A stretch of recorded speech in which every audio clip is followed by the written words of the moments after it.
더불어민주당이 말하는 민생회복지원금 25만 원, 그 기존 입장에서 차등 지원도 가능하다는 입장을 이재명 대표가 받았는데, 지역 주민들 삶을 중시 여기는 우리 김재섭 의원님 입장에서는 민생회복지원금 좀 예면하기도 어렵지 않나 보는데 어떻게 생각하십니까? 차등 지급을 저희 당 입에서 나오는 순간 이미 우리는 거기에 대한 책임을 져야 되는 상황이라고 생각합니다. 물론 그게 이제 제가 아쉬운 점은 여당으로서 민생 지원 정책을 먼저 내놓고 야당이 거기에서 협상을 하면서 뭔가 여당의 주도권을 지는 국면이었으면 가장 좋았을 텐데 이미 그 국면이 이제 벗어나 버린 거고 적어도 전 국민 25만 원 지급하는 것만큼은 저는 여당 입장에서도 명백하게 반대를 해야 되고 실제로 지금 뭐 고물가 고금리 이 상황 속에서 어려움을 겪고 계시는 생활고를 겪고 계신 분들이 굉장히 많거든요. 이분들에 대한 지원 해야 된다 그러면 해야 되겠죠. 네, 여당이 약속한 부분이고 아무리 야당 발이라고 하더라도 저희가 해야 되는 건 해야 된다고 차등 지원금 발언을 한 이상은 책임져야 된다. 저는 그거 해야 된다고 봅니다. 지역의 주민들도 상당히 좀 그 이야기하면 요구가 많겠네요. 아무래도 그럴 것 같습니다. 네. 자, 지역구 부활이 정치개혁의 하도가 되고 있습니다. 원외위원장을 철저하게 겪었잖아요. 4년간. 그렇습니다. 어떻습니까? 이거 어떻게 돼야 된다 보십니까? 재밌는 걸 이렇게 잘 보시면 그러니까 이 지구당 부활이 됐을 때 가장 정치적으로 불리한 입지에 있는 사람들이 오히려 찬성하고 있습니다. 왜냐하면 저도 그렇고요, 나경원 대표도 그렇고요, 윤상현 의원도 그렇고요, 수도권에서 언제 내 자리를 뺏길지 모르는 위태로운 사람들이 오히려 상대당에. 네, 왜냐면 저희가 다 근소한 표차로 이긴 사람들이잖아요. 그러면 상대편이 지구당 활동을 했을 때 저한테는 불리한 거거든요. 안만 해도 힘이 세지겠죠. 그럼요. 나경원 의원한테 불리하거든요. 윤상현 의원한테 불리하거든요. 다들 1000표 남짓 뭐 이렇게 이겼으니까. 그럼에도 불구하고 지금 찬성을 하고 있는 건 이렇게 해야 수도권 원내에 있는 우리 당원 당협위원장들이 힘을 가진다는 생각을 갖고 있기 때문에 그렇습니다. 수도권 선거를 치러본 입장에서 이미 수도권은 민주당에게 의석수를 거의 다 내줘버렸고 우리 당은 대부분이 원내위원장들로 있는데 원내에 있는 분들의 기득권이 강하다는 거는 제가 원내위원장 시절에도 이야기했던 부분이고 저도 이제 제 구업을 갚아야 되는 상황인 거고 그리고 실제로 이렇게 해서 원내와 원내가 어느 정도 똑같진 않다 하더라도 적어도 지역 활동하는 데만큼에 있어서는 비슷한 권한들을 갖는 것이 지역 구민들한테는 좋죠. 저는 그런 측면들을 보는 겁니다. 네. 지금 제가 볼 땐 차기 전당대회가 국힘 운명을 결정하지 않느냐 이렇게 보고 있습니다. 그만큼 차기 전당대회 지도부 선출이 중요하다는 거죠. 지금 그래서 한동훈 전 비대위원장이 당신 민심에서 거의 앞서는 걸로 지금 나오고 있거든요. 그렇습니다. 근데 실제로 윤석열 대통령과는 상당히 좀 거리가 멀어졌다. 라는 그 이야기도 있고요. 그래서 기존에 그냥 친윤 비윤 구도로 봐서는 안 된다 이런 말도 많아요. 우리 의원님이 볼 때는 어떻게 보십니까? 차기 전당대회 당대표.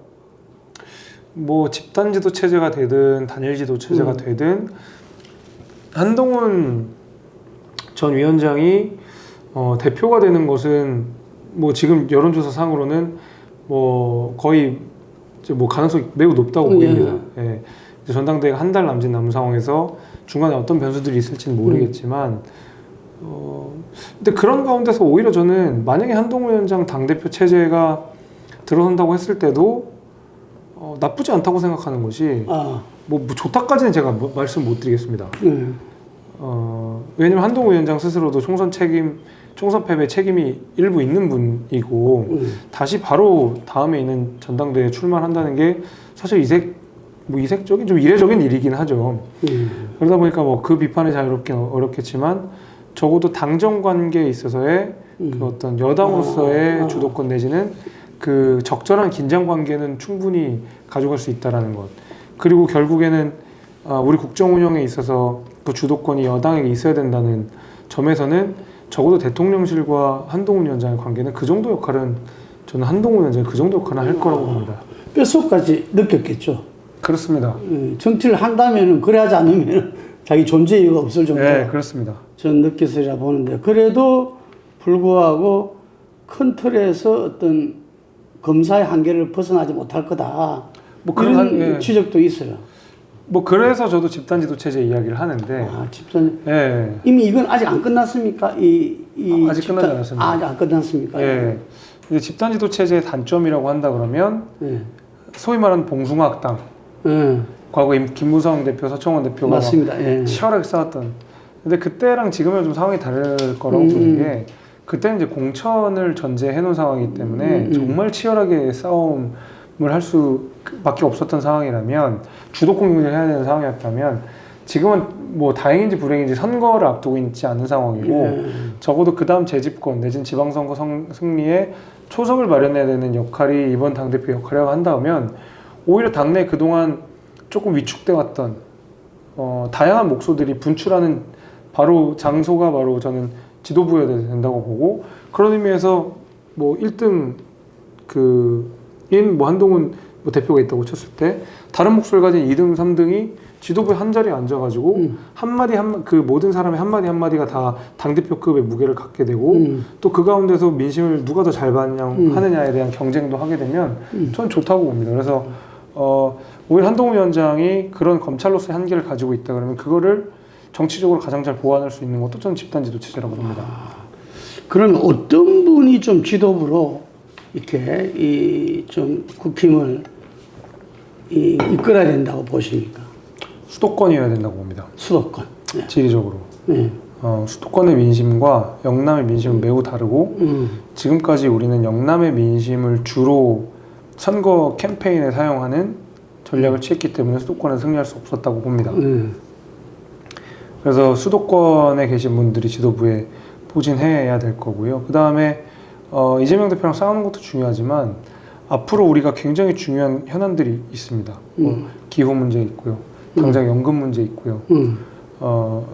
이런 그 저출산 문제라든지 가장 우리 대한민국 미래를 불투명하게 만든 여러 가지 사안에 대해서 이해를 잘하고 있고 미래 세대의 목소리를 대변할 수 있는 그런 사람들이 지도부에 포진해야 된다고 봅니다. 능력이 있어야 되네요. 그러니까. 그렇습니다. 아마 4년간 하면서 개헌 이야기도 많이 들으셨을 겁니다. 그런데 현재의 어떤 대통령 임기를 지키는 것은 원칙이지만 개헌의 필요성에 대해서는 이제는 국민들이 그것도 높아졌거든요. 그래서 우리 초선 국회의원으로서 우리 김재섭 의원님은 어떤 개헌을 본인이 볼 때는 필요로 한다고 생각하십니까? 이런 선거와 관련되거나 통치와 관련된 원포인트 개헌 방식은 저는 완전하게 반대입니다. 이런 식의 개헌은 안 된다고 봅니다. 그러니까 예를 들면 지금 권력구조와 관련해서 우리가 개헌해야 될 논의들이 너무 많거든요. 그러니까 소위 말하는 그 제왕적 대통령제의 문제점이라고 하는 부분들은 뭐 이런 임기 문제는 오히려 부차적인 것이고 너무 많은 임명권을 갖고 있다. 뭐 예를 들면 입법부와 뭐 사법부 모두에 사실상 행정부의 수반에 입김이 안 들어갈 수 없게 되는 구조. 뭐 감사원에 뭐 중앙선거관리위원장까지. 그러니까 이 N권 분립 가운데서 이 모든 그 각각의 헌법 기관들의 행정부 수반에 그러니까 입김이 들어갈 수밖에 없는 거다 보니까 그럴 수밖에 없거든요. 지금 임명 제청권이라든지 임명권 자체가 대통령한테 있는 경우들이 많기 때문에 그럼 이런 것들을 방치한 상태에서 임기만 바꾼다고 뭐가 달라지나요? 그냥 뭐 이 모습을 4년 보냐 5년 보냐 8년 보냐의 차이일 뿐이거든요. 그리고 우리가 87년에 육공화정을 하고 나서 헌법 개정 자체를 어렵게 만들어놓은 이유는 이런 거 하지 말라고 그러는 거거든요. 그때그때 정치적 필요에 맞춰서 통치 구조를 바꾸는 일들을 하지 말라라는 거거든요. 우리 헌법 개헌 정족수 높여놓은 이유는 저는 그래서 여러 가지 현안들을 다 놓고 이것도 바꾸고 저것도 바꾸고 뭐 국민적인 논의도 들어가야 되고 공론화 과정도 있는 상황에서 개헌을 하는 것은 얼마든지 찬성이지만 지금 당장 이런 개헌이 필요하니까 우리가 요 포인트는 개헌해보자 하면 앞으로 정권 바뀔 때마다 내지는 여당 대표 바뀔 때마다 개헌론이 나오자고 할 겁니다. 그게 무슨 헌법입니까? 그냥 법률이지. 의원님은 30대 젊은 정치인으로서 천목회라는 것을 지금 운영하고 있잖아요. 네. 활동하고 있는데 네. 보수정당의 위기 극복은 또 보수정당의 미래는 그 소장파들이 지금까지 쭉 이끌어왔다 이런 이야기들이 있습니다. 많이 듣고 아시고 계실 텐데, 근데 천목계는 국회의원 중에서 현역에 유일합니다. 그래서 앞으로 천목계 제대로 활동할까 이런 이야기들도 있거든요. 네. 어떻게 지금 각오를 다지고 계십니까? 원외위원장들의 스피커가 커진 거는 그래도 과거와는 달라진 제일 중요한 점 하나인 것 같아요. 예를 들면 저도 원외위원장 4년을 하면서 그래도 내고 싶은 목소리를 다 냈고, 그것이 어떤 언론을 통해서도 많이 반영이 됐고, 실제로 뭐 당에도 그 이야기들이 많이 들어갔고 했거든요. 그러니까 언론 미디어의 환경 자체가 변하다 보니까 꼭 원내에 있는 분들만 목소리를 낼 수 있는 상황은 아니라고 봅니다. 과거에 비해서. 뭐 유튜브도 있고요. 뭐 SNS도 있고요. 메시지가 좋으면 얼마든지 원외위원장이라도 적절한 메시지들을 중앙정치에 반영할 수 있게 되는 환경이 되는 만큼 천목회 역할이 앞으로도 중요할 거라고 봅니다. 원외위원장으로서도.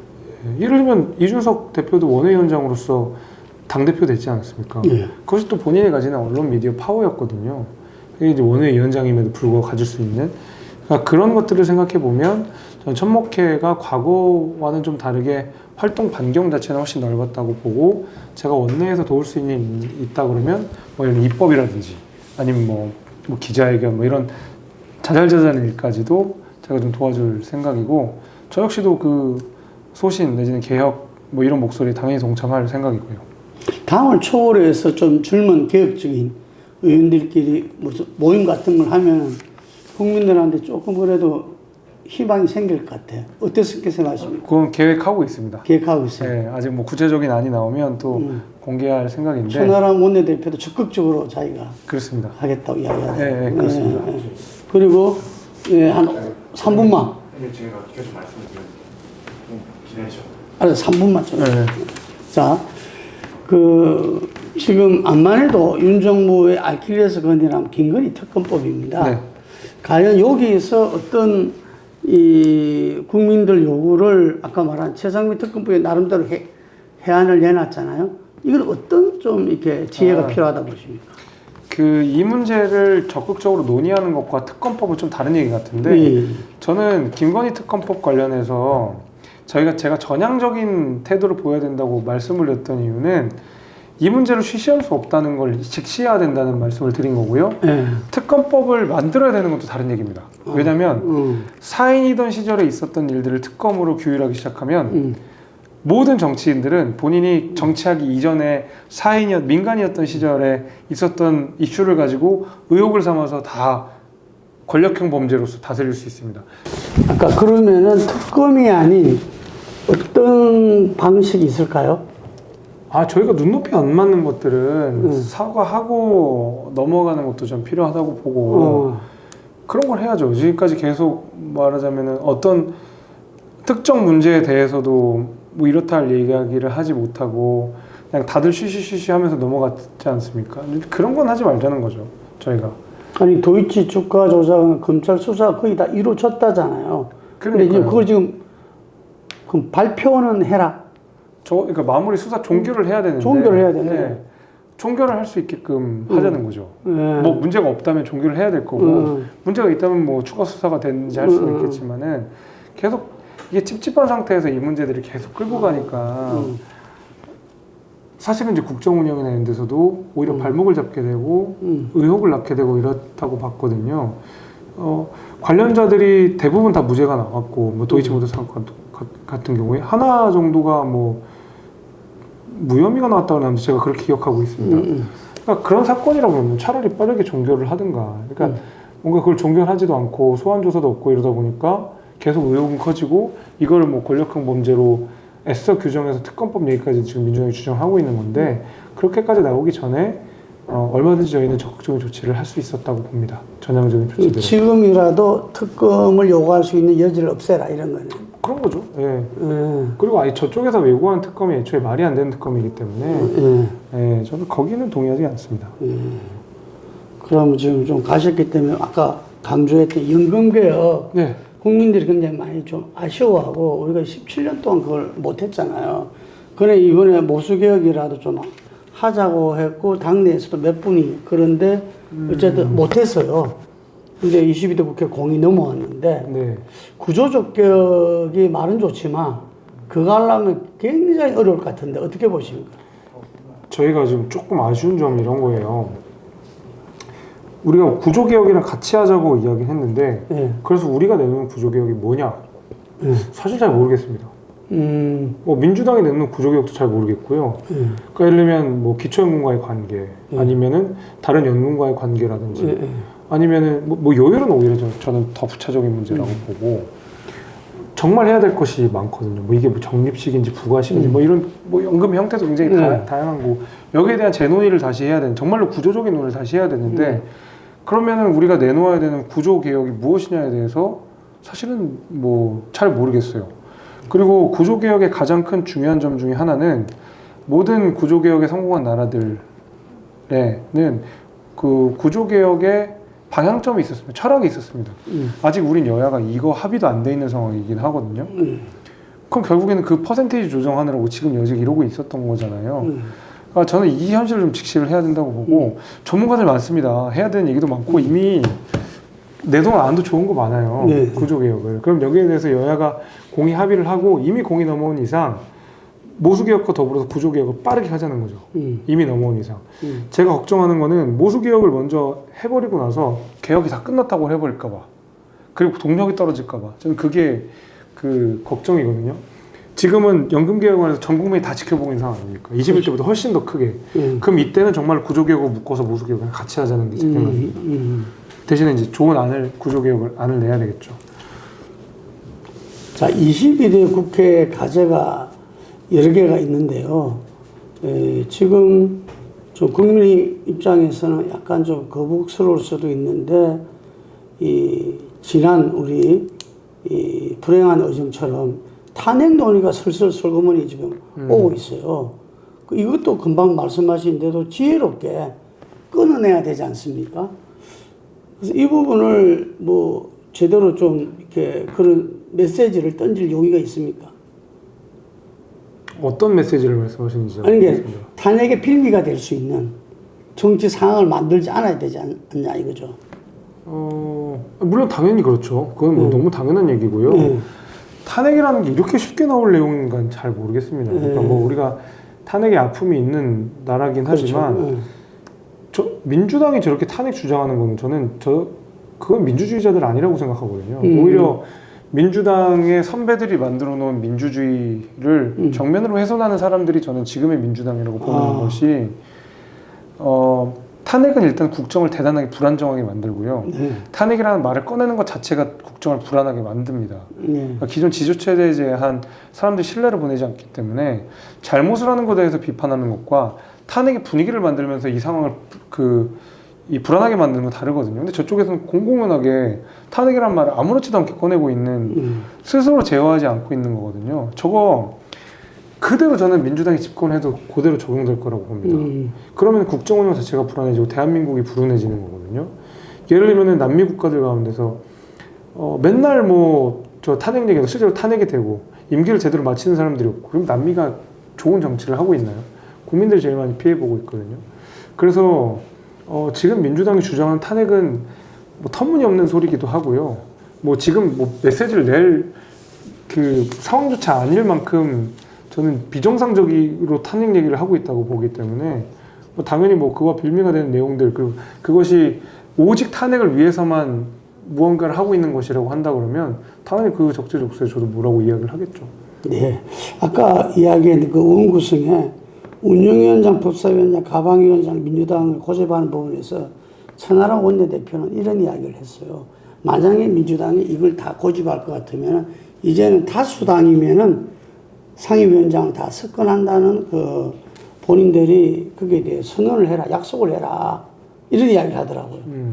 아니 근데 그거는 뭐 이제 뭐 천하람 의원의 뭐 주장이긴 한데, 그러니까 이런 식으로 저는 그러니까 법을 저희 가야 되죠. 네. 저희 언제까지 얘기해요? 네, 지금 시간이 너무 많이 돼갖고 이거 기존에 이제 말씀해 주시고 나서 좀 너무 길어져서 마지막 일단 뭐 그 얘기를 하자면 그렇게 되면 매사에 다 법을 만들어야 돼요.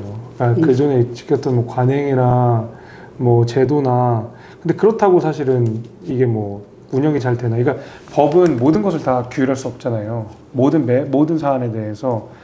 근데 민주당이 이랬으니까, 그러니까 천하람 위원장 오히려 민주당을 공격을 한 거죠. 민주당을 그렇죠. 한번 먹인 건데 하나의 그냥 재밌는 아니라고 생각하고 민주당은 지금이라도 정신을 차리고 관행을 존중하고 전통을 존중해야 되는 거죠. 이게 그렇게 나가서는 안 되죠. 진짜 마지막으로 이 시대 국회 어떤 국회의원과 어떤 의정활동을 하고 싶다. 오늘 마지막으로 한 말씀 부탁드립니다.